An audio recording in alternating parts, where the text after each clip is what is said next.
Imagine a world where your parents own everything, but you, as their child, legally own nothing.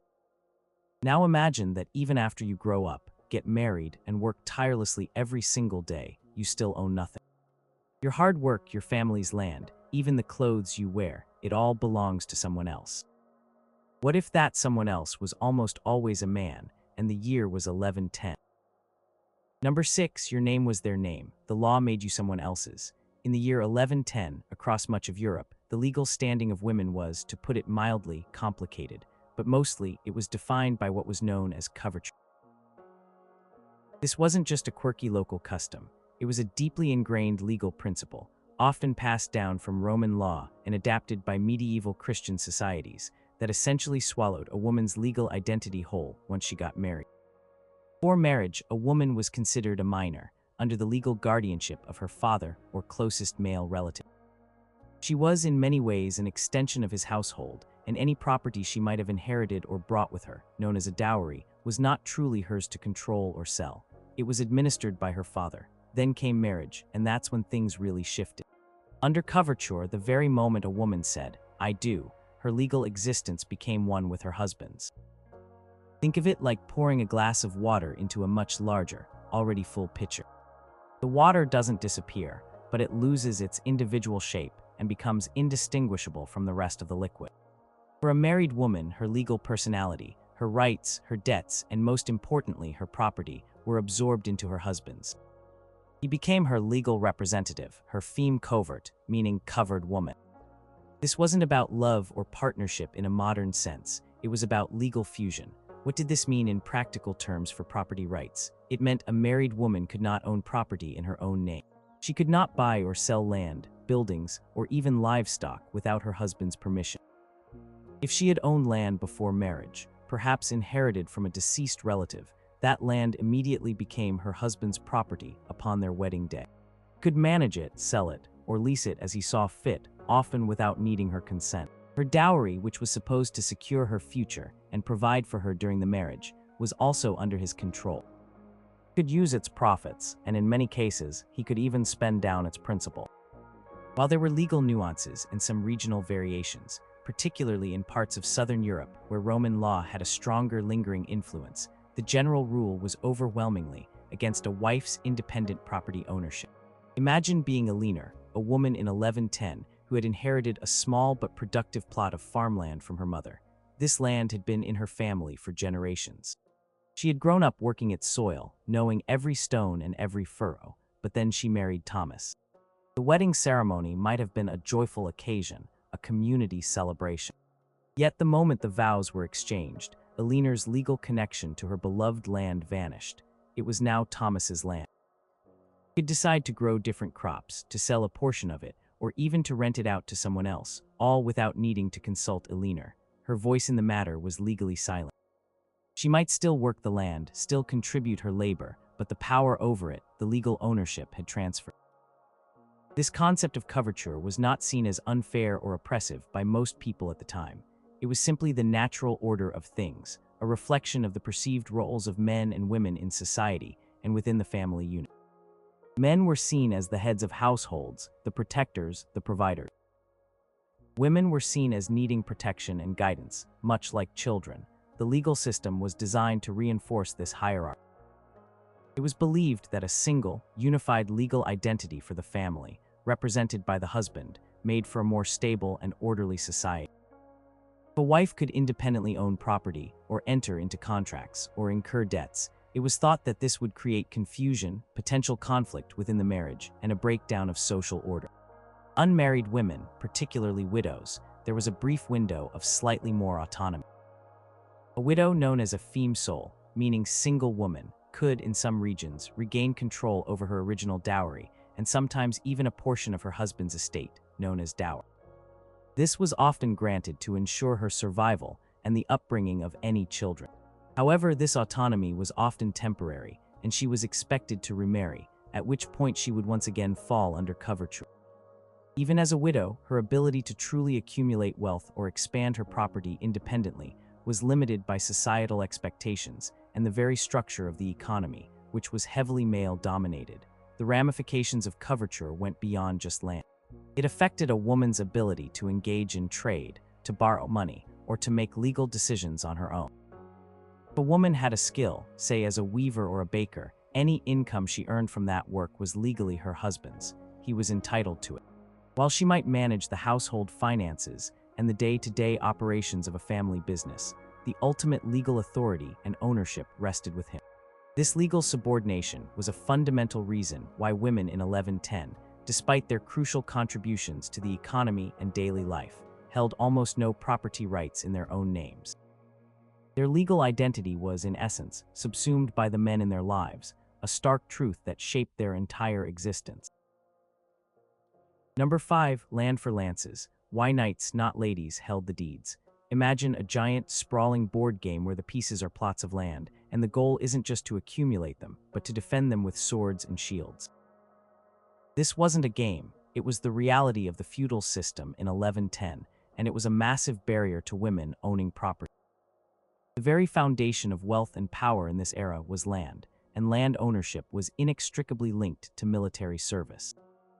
Put it simply, if you couldn't fight, you usually couldn't own the big, valuable pieces of the puzzle. Feudalism was the dominant social and economic system across much of Europe during the High Middle Ages.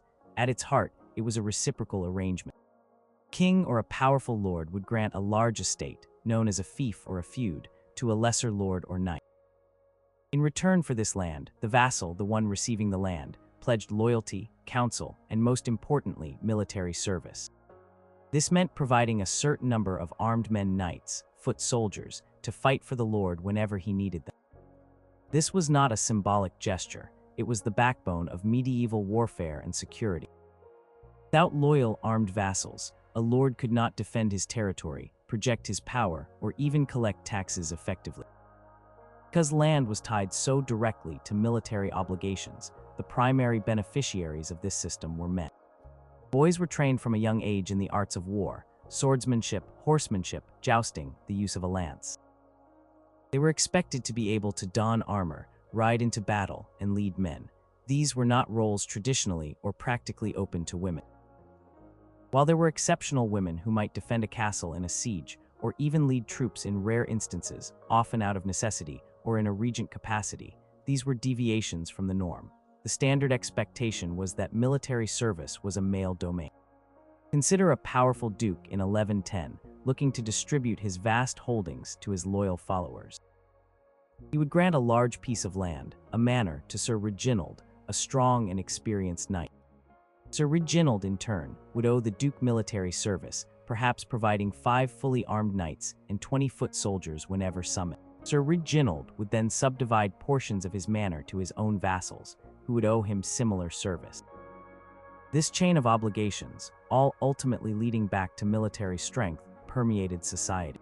A woman, by virtue of her gender, could not fulfill these essential military duties. She could not ride into battle, command an army, or personally defend a castle in the same way a man could. Therefore, directly granting her a fief that carried such weighty military expectations simply did not fit the system. This wasn't just about personal fighting ability, it was about the structure of power. Land ownership equaled power, and power was secured through military might. If a woman inherited a fief, she would immediately be in a precarious position. Who would perform the military service owed to her lord? Who would protect her lands from raiding neighbors or rival lords? The most common solution was for her to marry. Her husband would then take on the military obligations, effectively becoming the de facto owner and controller of the land, even if she had inherited it. This reinforced the coverture principles discussed earlier. The need for a male to fulfill military duties often meant that even if a woman was an heiress to vast estates, her ability to genuinely control and benefit from that wealth was contingent on finding a husband who could shoulder the military burden. Imagine Lady Isabella, the sole surviving heir to a vast barony after her father and brothers were killed in battle. Father Baron Richard had held his lands directly from the king, owing the crown the service of 50 knights. Isabella now inherited the title and the lands, but she could not personally lead 50 knights into battle. Her immediate priority, and the expectation of her liege lord, the king, would be to secure a suitable husband. This husband, often chosen for his military prowess and political connections, would then effectively become the baron, fulfilling the military obligations and managing the lands. Isabella would retain her title, perhaps, and some influence within the household, but the direct control, the power of command, and the legal ownership in all but name would pass to her husband. Her wealth was not truly her own, but rather a dowry and an inheritance that required a male partner to be managed and protected within the feudal system. Even for women who were not part of the high nobility, the principle held true. A small farmer's land might not require him to lead a cavalry charge, but he was expected to defend his property, contribute to local militias, and provide for his family's security in a dangerous world. This fundamental expectation of physical protection and military capability, which was considered a male role, permeated down through all levels of society. It reinforced the idea that men were the natural inheritors and owners of land, as they were the ones who could ultimately defend it, and thus fulfill the societal obligations that came with its possession. The very architecture of medieval power, built on the foundations of land and military service, systematically excluded women from the primary means of accumulating and controlling wealth. Deed to the land was, in many ways, an unspoken contract for a lance. Number 4, the eldest son's shadow, why the family fortune skipped over daughter. If you thought the legal system or the military basis of society made it tough for women to own property, just wait until we talk about inheritance.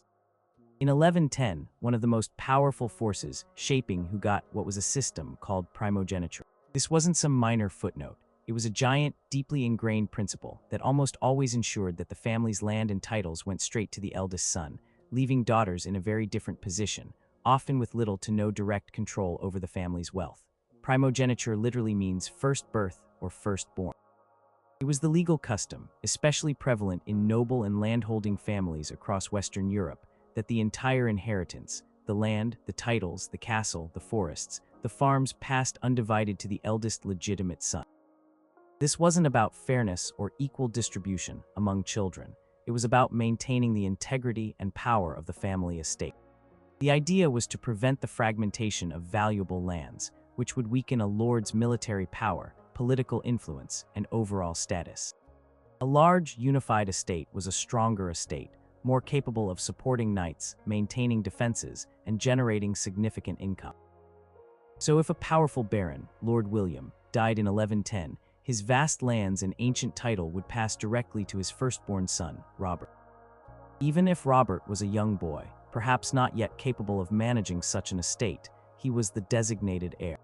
His younger brothers might receive some small stipends, or perhaps be sent to the church or pursue careers as knights in service to other lords, but they would not inherit the main estate. And what about daughters? They were largely excluded from the primary inheritance. This exclusion wasn't absolute in every single instance or every region. There were some variations, particularly in certain parts of Europe, where local customs might allow for some form of gavelkind, where land was divided among all sons, or ultimogeniture, inheritance by the youngest son, but primogeniture was overwhelmingly the dominant trend for significant landholdings. And even in these exceptions, daughters were typically still at a disadvantage compared to sons. Daughters, their share of the family fortune, typically came in the form of a dowry, not direct inheritance of land. Dowry was a payment, usually of money, goods, or sometimes a small piece of non-strategic land, given by the bride's family to the groom's family upon marriage. It was intended to establish the bride in her new household, to provide for her security and sustenance during the marriage, and sometimes to provide her husband with capital. But the dowry was a far cry from owning the family estate. It was often negotiated, sometimes bitterly, and its size depended entirely on the family's wealth and the bride's status. Once the dowry was handed over, it usually became the property of the husband, reinforcing the coverture principle. It was his to manage, to invest, or to spend. The bride had no independent claim to it once it entered her husband's control. Imagine a bustling castle in 1110, home to a prominent noble family. The lord and lady have several children, an eldest son, Arthur, a younger son, Edmund, and two daughters, Matilda and Elena. When the lord dies, the entire castle, all the surrounding lands, the tenant farmers, the serfs, the forests, and the hunting rights, everything passes directly to Arthur. Edmund might be given a small annuity or sent to serve in a distant lord's court, hoping to make his own fortune. Matilda and Elena, however, would be expected to marry. Their value to the family, in terms of inheritance, was tied to their ability to form strategic alliances through marriage. Father would have set aside a dowry for each of them, perhaps a chest of coins, some valuable jewels, or a small farm. But once they married, that dowry belonged to their husbands. They would never be the ones to command the castle or collect the rents from their ancestral lands. This system of primogeniture had profound consequences for women's autonomy and property rights. It meant that even women born into wealth and power were largely dependent on their male relatives for their economic security. Their future was tied to their marriage prospects and the generosity of their fathers or brothers in providing a suitable dowry. If a daughter did not marry, or if her family was too poor to provide a dowry, her prospects were grim. She might enter a convent, a respectable but restrictive alternative, or become dependent on the charity of relatives. There were, of course, exceptions to primogeniture, though they were rare. If the family had no sons, a daughter might inherit, becoming an heiress, but even then, her situation was complicated. As we discussed, she would be under intense pressure to marry quickly, and her husband would then take control of her inheritance. Her land was a magnet for ambitious men, and her father's primary concern would be to find a husband who could defend the lands and carry on the family name, not necessarily someone who would prioritize her autonomy. The shadow of the eldest son stretched long over the daughters of medieval Europe. It was a system designed to preserve male-dominated power structures and consolidated landholdings, inadvertently but effectively sidelining women from direct property ownership and independent economic control. It was less about individual rights and more about the enduring strength and unity of the male lineage, a cold, hard fact of medieval life that profoundly shaped women's access to wealth and power. Number 3, Heaven's hierarchy: how holy rules shaped earthly property. Beyond the legal codes in the feudal system, there was another colossal power shaping medieval society, and by extension, women's property rights: the Church. In 1110, the Christian Church was not just a religious institution. It was a political, social, and economic powerhouse, deeply integrated into every aspect of life. Doctrines, interpretations of Scripture, and moral teachings profoundly influenced legal systems, social norms, and the very perception of women's roles, often to their detriment when it came to owning property. The Church's views on women were complex and at times contradictory, but a dominant theme was one of subordination and a focus on women's spiritual rather than earthly power. Drawing on interpretations of biblical texts, particularly the story of Eve's temptation in the Garden of Eden, many influential church fathers and theologians presented women as inherently weaker, more susceptible to sin, and needing male guidance and authority. St. Paul's letters, for instance, emphasized that women should be submissive to their husbands and remain silent in churches. While these texts were primarily spiritual guidance, they were often interpreted literally and applied to societal roles, reinforcing the idea that women were not suited for positions of independent authority, including economic or property management. This theological framework provided a powerful justification for the patriarchal structures already in place. Women were seen as spiritually weaker and needing male guidance. It followed that they also needed male oversight in earthly matters, especially in something as crucial as property. The husband, as the head of the household, was not just a legal figure. He was seen as the spiritual head too, responsible for the moral and material well-being of his family, which included managing its resources. Consider the Church's emphasis on marriage as a sacrament. While marriage was idealized as a spiritual union, it also solidified the legal subordination of women through coverture. The Church upheld the husband's authority within the marital bond, echoing biblical injunctions for wives to obey their husbands. This religious endorsement of male headship strengthened the legal framework that denied women independent property rights. It wasn't just law, it was divine order. The Church also influenced social norms that limited women's roles. While women were vital to the functioning of medieval society, running households, managing estates in their husband's absence, working in fields, and performing various crafts, the dominant narrative from the Church was that their primary, most virtuous role was as a wife and mother, tending to the domestic sphere and raising Christian children. This focus on the domestic and spiritual roles implicitly discouraged women from pursuing independent economic ventures or seeking direct control over property, as these were seen as male responsibilities. Furthermore, the Church itself became a major landowner. Monasteries and convents accumulated vast estates through donations and grants. While convents offered an alternative path for some women, allowing them to gain education, influence, and even administrative roles within the cloister, they rarely offered independent property ownership in the sense of personal wealth accumulation. A nun's property was absorbed by the convent, dedicated to the church.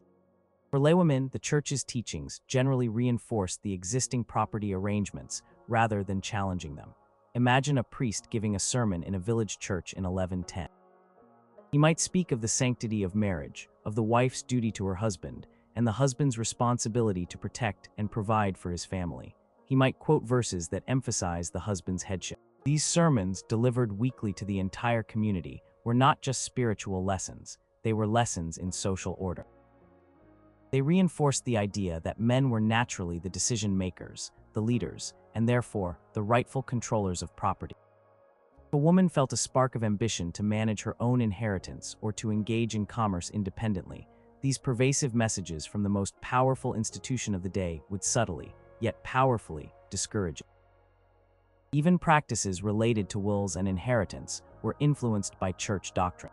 While wills sometimes allowed for specific bequests to wives or daughters, these were often limited and did not undermine the overall system of primogeniture or coverture. The church often encouraged charitable donations, which could be made by women, but again, this usually involved property that was already under male control or was part of a dowry. In essence, the church provided a powerful ideological underpinning for the legal and social structures that denied women property rights. It wasn't always a direct prohibition from Rome, but rather a pervasive cultural atmosphere shaped by theological interpretations, moral teachings, and the sheer omnipresence of the church in daily life. This heavenly hierarchy, as it was presented, permeated down to earthly affairs, ensuring that property, power, and authority remained overwhelmingly in male hands. Number 2, household heroines, helpless heiresses. Why women's work didn't mean ownership. Here's one of the great ironies of life in 1110. Women were absolutely crucial to the daily functioning and economic survival of every household, and by extension, society itself. Their labor was constant, demanding, and utterly indispensable. Yet for all this vital work, their contributions rarely translated into direct property ownership or independent economic power. It was a stark disconnect between labor and legal title. Think about the sheer amount of work that went into simply surviving in the Middle Ages. In a peasant household, a woman was not just a wife. She was a co-worker, a manager, a producer, and often a skilled craftswoman. She would rise before dawn alongside her husband to tend to the family's animals, milking cows, feeding chickens, collecting eggs. She would be responsible for preparing all the family's meals, which involved grinding grain, kneading dough, baking bread, and cooking over an open fire. Her days were filled with tasks like spinning wool into thread, weaving that thread into cloth, and then sewing clothes for the entire family. She might also be responsible for making candles, brewing ale, and preserving food through salting, drying, or pickling. If the family had a garden, she would tend it, growing vegetables and herbs. In harvest season, she would be out in the fields, working alongside men, gathering crops. In a noble household, the scale of work was different, but no less demanding. A noblewoman might oversee a large staff of servants, managing the day-to-day operations of a sprawling castle or manor. This included managing supplies, supervising the kitchens, overseeing the care of children, and often directing the production of cloth, embroidery, and other goods for the household. She might also manage the estate's finances in her husband's absence, though always under his ultimate authority. When her husband was away at war or in court, she was the de facto manager of the entire estate, ensuring its continued operation and defense. Despite this relentless and essential labor, the fruits of a woman's work were not considered her own. The concept of the household as the primary economic unit was key here. The household was understood to be under the authority and ownership of the male head, the father or husband. All property, all income, and all production from that household, regardless of who contributed the labor, ultimately belonged to him. A woman's work was considered part of her duties as a wife and mother, contributing to the family unit, but not generating independent wealth that she could own or control. Imagine Agnes, a peasant woman in 1110. She spends her days tirelessly working her family's small plot of land alongside her husband, John. She sows seeds, weeds the rows, and harvests the meager crops. Back at their humble cottage, she grinds the grain, bakes the bread, and spins the wool from their sheep into thread, which she then weaves into rough cloth for their clothes. She sells any surplus eggs or cheese at the local market, turning a small profit. Yet the land they work, the cottage they live in, the sheep, even the coins she earns at the market, all are legally John's. If she wanted to buy a new tool for weaving, or even a small piece of land for a personal garden, she would need John's permission and his money. Her labor was essential for their survival, but it gave her no legal claim to the property or its proceeds. This wasn't simply a matter of legal oversight, it was deeply embedded in the economic structure of the time. Wealth was primarily measured in land, and land was tied to the male-dominated feudal system and primogeniture. The labor of women, while valuable, was typically confined to the domestic sphere or to agricultural tasks that were integral to the household's survival, but did not grant individual ownership of the land itself. For merchants' wives who might manage shops or accounts in their husband's absence, the same principle applied. The business was ultimately the husband's, and the profits accrued to him. There were, as always, very limited exceptions. Some women, particularly widows who had regained a femme sole status, might run businesses or manage property, but even their economic activities were often constrained. They had to navigate a male-dominated market, and their ability to expand or protect their wealth was still precarious without male support or legal backing. Furthermore, the societal expectation was that they would remarry, quickly bringing their assets back under coverture. The daily grind for medieval women was immense. They were the backbone of the household economy, performing countless tasks that ensured their family's survival and prosperity. They were resourceful, skilled, and incredibly hardworking. Prevailing legal and social systems simply did not translate this immense labor into independent property rights.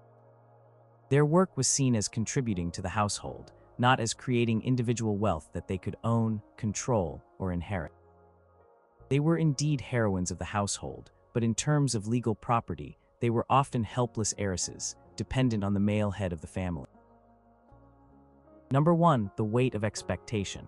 Why society didn't see women as owners. Beyond the specific laws, the feudal system, the inheritance rules, and the church's influence, there was a vast, pervasive, and often unspoken force at play in 1110, the sheer weight of societal expectation.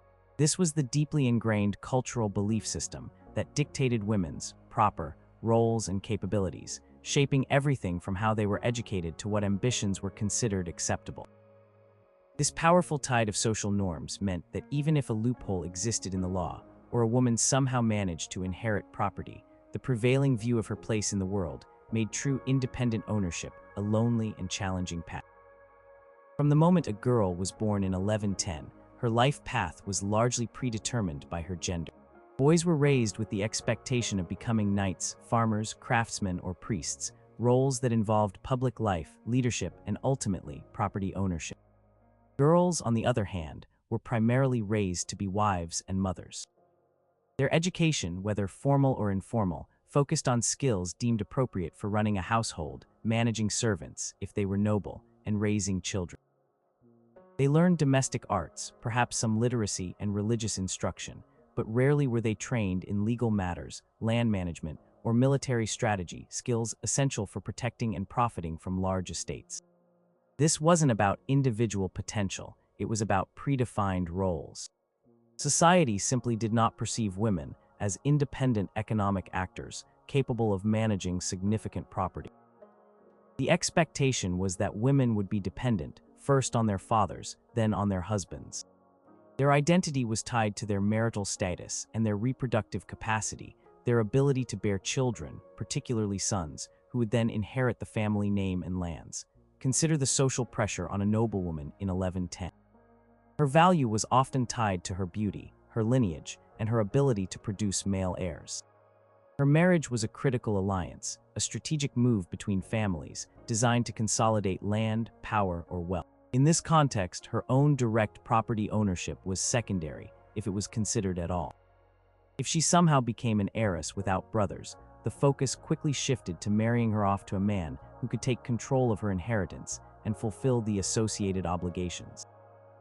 Independent control of that wealth would be seen as unnatural, perhaps even dangerous, threatening the established order. Imagine a woman named Edith, a miller's daughter in a bustling town in 1110. From a young age, she helped her father in the mill, learning the trade, understanding the flow of water and grain, and even interacting with customers.